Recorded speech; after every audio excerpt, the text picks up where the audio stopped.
More reaction to the budget now. We've got Shadow Infrastructure Minister Anthony Albanese here in the studio with us. Anthony, thanks for your time today. Good to be with you. $75 billion infrastructure, big headlines. Well, it's Were you impressed? It's a fantasy.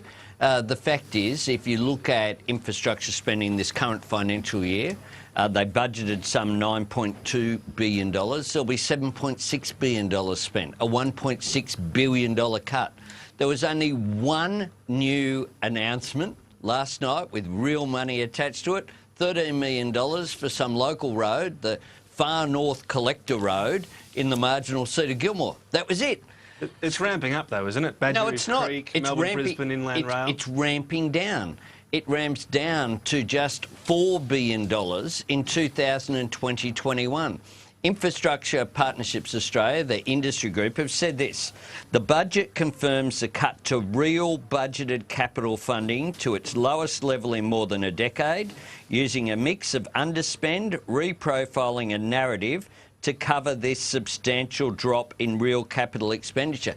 That's what's actually happening. There's the graph. There's the graph of infrastructure spending this seems to over be the down forwards. to basically, in the these projects take a while to get going. So at least in the outer years, are you pleased with the projects they're putting on the table? The Snowy Hydro, Melbourne, Brisbane Inland, Badgerys Creek. But the truth is that what they're actually doing is a con. They mention in last night's budget speech, there were budget lines, not rail lines. Budget lines in the speech about Adelink Light Rail, Brisbane's Cross River Rail, Brisbane Metro, Sydney West Rail, but not a dollar this year, next year, the year after, or any time in the next 10 years.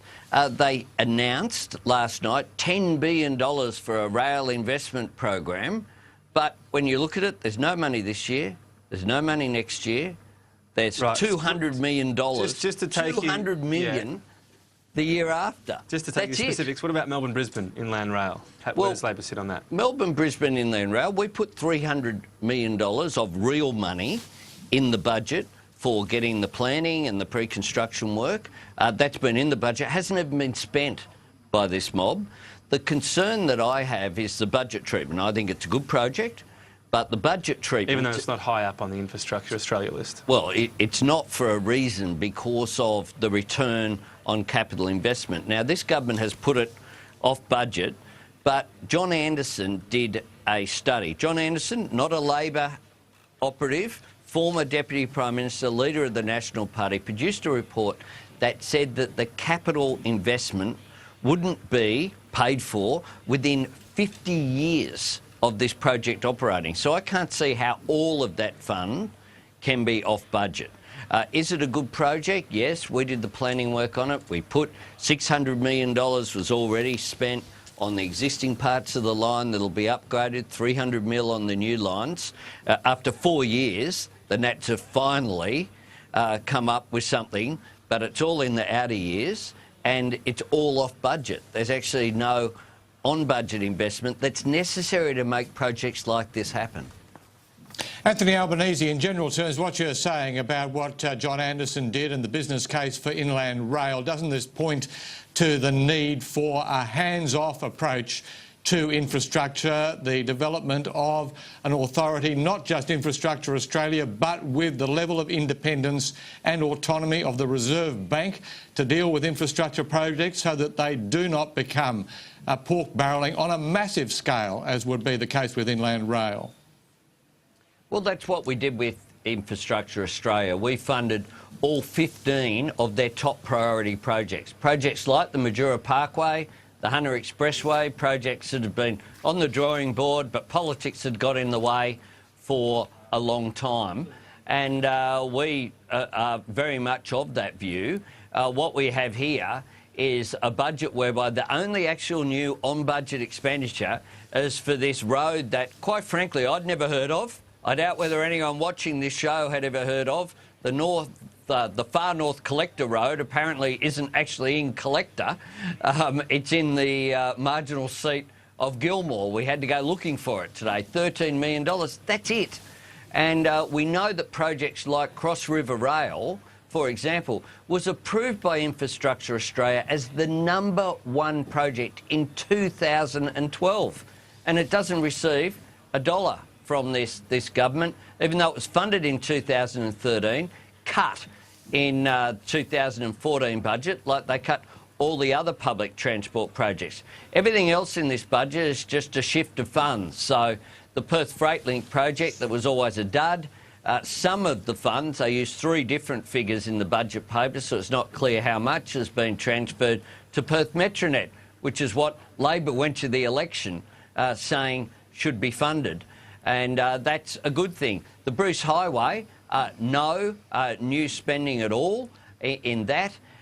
When it comes to the future, 2020-21, there's a $1.6 billion cut in the infrastructure investment program on top of the underspend. There's a massive cut in Pacific Highway funding being rolled out. But it's this trick. You use this giant figure, you make it up, and at some time, you know, after Scott Morrison's great-grandchildren might be in Parliament. It's farcical. Look at what's actually happening right now.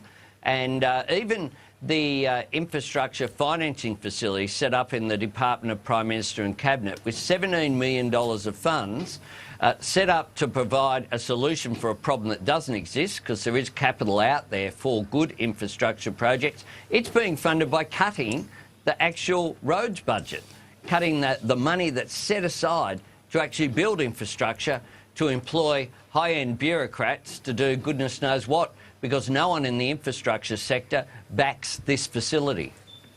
Anthony Albanese, you talk a lot about those measures there that have been put in place, and given the costs and the details that have been outlined in last night's budget, do you think it's a good idea for the government to be bankrolling Sydney's second airport? I think Sydney Airport will produce, the Sydney West Airport, which will be the first airport for Western Sydney, will produce a return. There's no doubt about that. It certainly is on Infrastructure Australia's priority list. The land's purchased. What is of concern, though, is that whilst Scott Morrison mentioned the rail line in his speech, of course, there's no money for it. And Sydney West Airport needs to be a catalyst for jobs and growth in Western Sydney. In order to do that, it needs to be more than a runway and a terminal. It needs to be that driver of jobs, and that needs the north-south rail corridor. And it was very disappointing that there was no funding for that last night. Anthony Albanese, what's going on with you and the Labor Party leadership?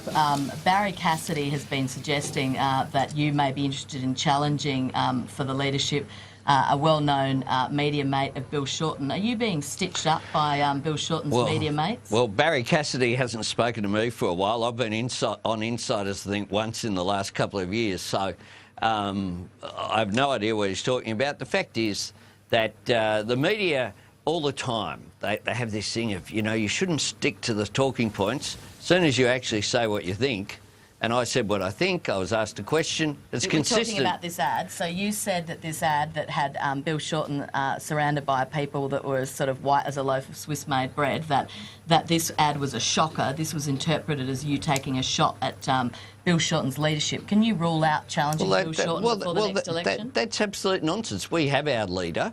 I'm part of the team, and I'm very happy staying in the job I'm in. And the fact is this, if people want actually politicians to say what they think, what they shouldn't do is this nonsense of trying to read other things into it. Right. Can you Indeed, rule out what a I challenge said before the next election? There's nothing going on our side. But can you rule out a challenge? Well, absolutely. There's nothing going on our side. I'm happy to be part of Bill Shorten's team. I'm out there arguing the case. And indeed, what I said about the ad is perfectly consistent with what Chris Bowen said and what Bill Shorten did himself, who pulled the ad. All right, happy for you to keep speaking your mind, Anthony Albanese. May it ever be so. Thanks for your time today. Good to be with you.